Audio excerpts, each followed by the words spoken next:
So this past week I opened up about my eating disorder and I came out about it on this channel. I didn't think I was ready for it. I still don't know if I'm ready for it, but I kind of want to stay on this track where I'm bringing awareness to mental health, anxiety, and depression. I feel like it's not talked about, I feel like there's bad stigmas, and I feel like I have some kind of responsibility to keep this talk going now that we started it on my channel. I want to continue this path of storytelling, keeping it real and raw, and bringing awareness. With that being said, I decided to make a series on this channel called The Truth About, where I talk to other YouTubers candidly on camera, super real and raw, about what they're struggling with off camera. I feel like YouTubers have a stigma that their lives are perfect, and we're all humans just like you guys. The point of the series is to completely bring down that wall and bring creators closer to their subscribers while spreading awareness and keeping the conversation going that should be going. I personally reached out to these influencers myself, and we're going to be talking about things they struggle with currently off camera. So let's bring the wall down, let's bring awareness, and let's keep the conversation going. Let's go.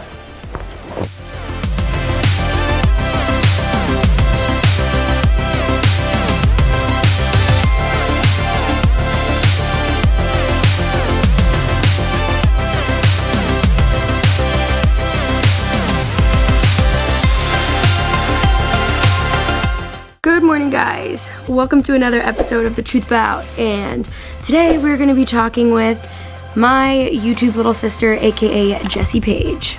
So you guys don't know this yet, but Jessy actually came out to me as being bisexual, and she hinted at it on Twitter. She basically said she's a part of the LGBTQ plus community, but never really went in depth. So Jessy and I planned that she's going to be uploading her coming out video on her channel the same day I'm uploading this episode, where we go into detail talking about what it's been like to be in the closet when she's had this secret for such a long time. So this is kind of like her coming out day. So happy Jessy coming out day. I'm really excited and honored that she chose to do this, and I'm running a little behind, so I think I'm gonna get up, get dressed, head over, and I'll catch up with you guys once I'm dressed. So today I want to talk to Jessy about her being in the closet, what that's felt like, and what she's been going through her whole life. I don't want to waste any time, so let's go and see Jessy.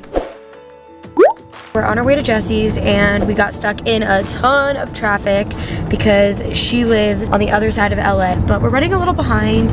Got our headphones in. Jessy lives above a mall, so Nate and I are walking around with all our equipment, and we look so ridiculous. This is her new place, though. It's different. Where do you live? What is Wait, this? let me show you where I live. Guess who's 2 doors down from me? Who? Jeanette McCurdy. My Carly? Yeah. Oh my god. Sam and Kat, of course. Oh my god. She's still very messy. This is so nice. Getting really good vibes here. Really? Check out the flag.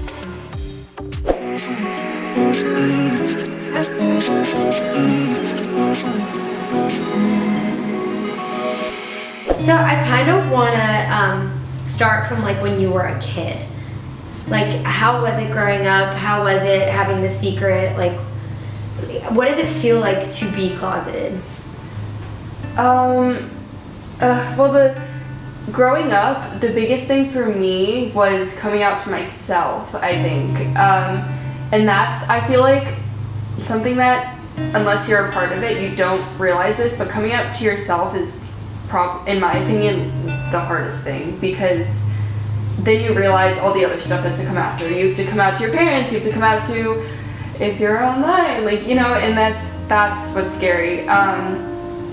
Growing up, it definitely, I wasn't sure how to put my feelings into words. It was uncomfortable. This just like, I mean, this should bug anyone, but I remember I heard some girls bullying another girl in the girls' locker room, and they were like, the offensive word was to call her lesbian, and I was like, I don't know, I was purely disgusted by that, but only I felt offended, and I was like, why do I feel offended by that, like, myself? Because, you know, like, you obviously feel a deeper, especially offense and like personal connection when it, you know, relates to your life. So I think that was something that I just like really distinctly remembered. I remember when I did dance, I remember a lot of the girls in the dressing room were like, how weird would it be if one of you guys were lesbian? We all changed together. And it's just like, I feel like kids aren't talking like that now, like they used to. But that sucks. I remember, I think we were talking about, having this talk, and you came out to me on FaceTime, and you told me that your first kiss was with a girl. Why don't we talk about it?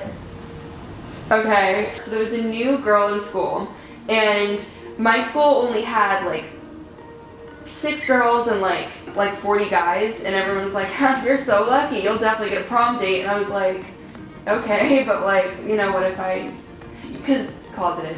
I remember my first interactions with this girl. She was also I dressed very holographic shoes and very just interesting, I guess. This girl really identified with that and thought it was cool. We both loved 21 Pilots. It was junior year of high school, and she had a 21 Pilots phone case, and I had 21 Pilots on my computer case, and she made a comment about it. And then I remember the second time I talked to her, she just was like, you're really pretty. And I was like, oh, okay, because that's not always something an interaction you have right away with someone. So I was like, oh, okay. And then we slowly just started to connect more and bond more and so on. And then she wanted me to teach her electric guitar one day at lunch, and I was like, okay. And then she was teaching me ukulele. Wow, I've never talked about this. This is I don't even know. And yeah, she was teaching me ukulele. That's literally why I play now. She was like, I don't think there are any other queer people at this school. And I was like, blah blah blah, said a guy this grade older. I'm like, he identifies as, whatever. And then she was like, no, girls. And then I was like, oh shoot. And then it just kind of happened. You guys just kissed. Yeah. That's cute though. That's a little movie. Yeah. And ooh, yeah. I just have a question. Were you uncomfortable on tour being closeted?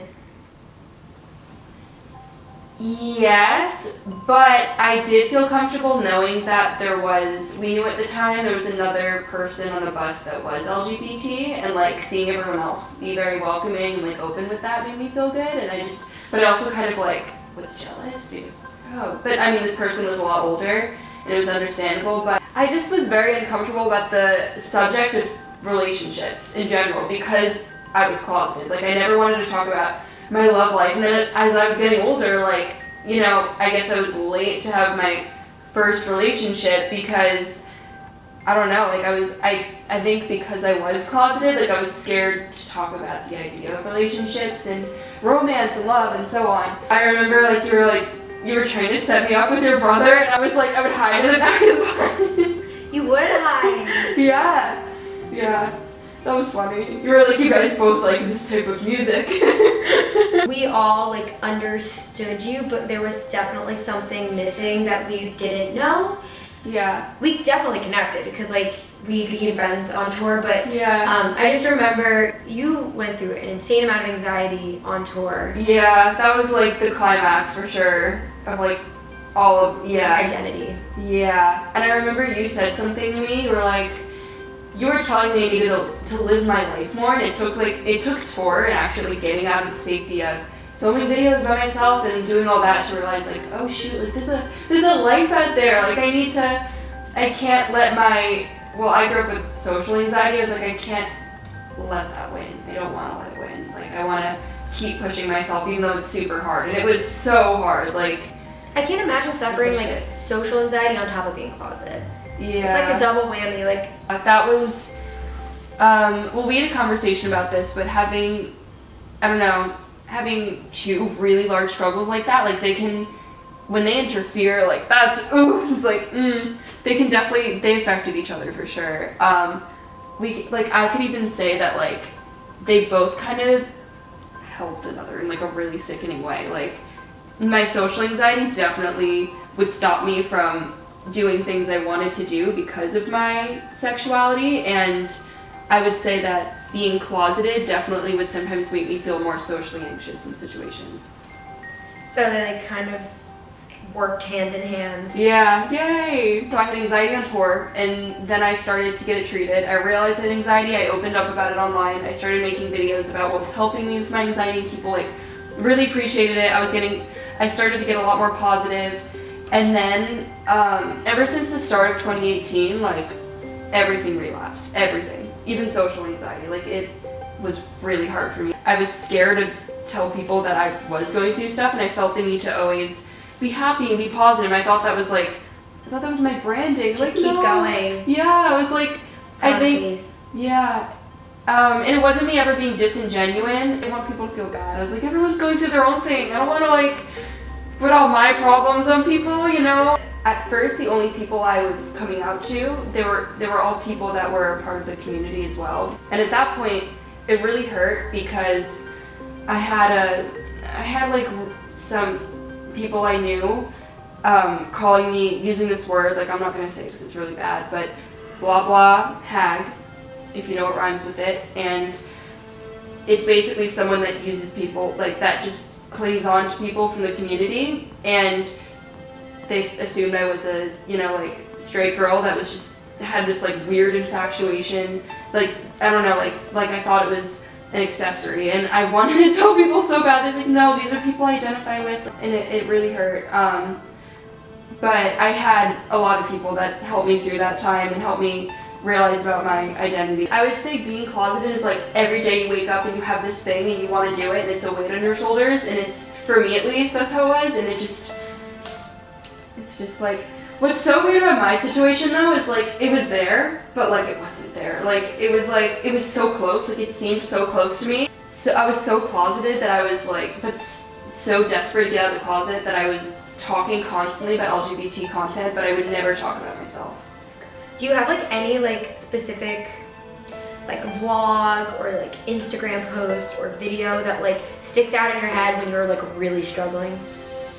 Tour was definitely a big changing point, but I think like one of the, like where I really started to realize I wanted to talk about it online, I think, and just talk about it more, was last Pride, which is crazy to think it was only a year ago. But I remember I went, and this is what's interesting. So I just started talking about the LGBT community because this is when like I had full out come out to myself, like this is what I am, this is, you know, like you kissed a girl and you enjoyed it, like that's you. And I was invited to Pride, and I remember I was invited to, it was like an opening party, it was an actual Pride. I was invited to, like, with a few other friends of mine that are a part of the community, I was invited to turn on the lights because they were just very appreciative of my, like, posts that were helping out a lot of people that year. And I remember, like, I had to do interviews, and my manager was like, oh yeah, just, like, make sure to use the word ally to say you're an ally. And I was like, okay. Like, he just kind of assumed that I'm straight, which, I mean, like, no problem, like, that's not his fault. Like, I had never disclosed otherwise, like, it was my fault. And just to, like, actually be in an event like that and talk proudly about, you know, not that there's anything wrong with allies, it's just, like, I wanted to be honest. Yeah. Did you upload anything? No, so I vlogged the whole thing, and I never uploaded it because I was like, I feel like this is pushing it too much with the LGBT community. People are going to be questioning my sexuality too much. I'm not ready. And I literally like edited the whole thing, and I just have it for myself. And then after that, after going to that Pride, it like, I thought I'd just slowly get more comfortable, and I did start posting even more LGBT content, and I think a large part of that came from I was so far in the closet, like I was so, I don't know, like at this point I was like lying in people's faces while posting this content. So I was so closeted that I was like, so desperate to get out of the closet that I was talking constantly about LGBT content, but I would never talk about myself. Even though I was so closeted, I started to like actually like romantically go on dates with people of any gender.